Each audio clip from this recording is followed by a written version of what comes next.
কিভাবে আমি ইংরেজি গ্রামার উন্নত করব? গ্রামার উন্নত করার জন্য এর ব্যবহারিক দিক আপনাকে বুঝতে হবে।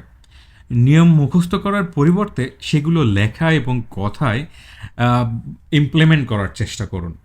ইংরেজি কন্টেন্ট পড়ুন এবং দেখুন কিভাবে টেন্স বা আর্টিকেল ব্যবহার করা হয়েছে। যেমন একজন নামবাচক বিশেষ্যের আগে এ এবং অ্যান অথবা নির্দিষ্ট কিছু বোঝাতে দি এগুলো ব্যবহার হয়, তাই না? তো বাক্য লিখে এগুলো অনুশীলন করতে হবে। ভুলগুলো আপনাকে বুঝতে হবে যে এগুলো ভুল হচ্ছে, এবং সেই ভুল সংশোধন করতে বিভিন্ন ফ্রেন্ড অথবা বিভিন্ন ইউটিউব টিউটোরিয়াল অথবা যে কোনো যিনি জানেন তার কাছে যেতে হবে।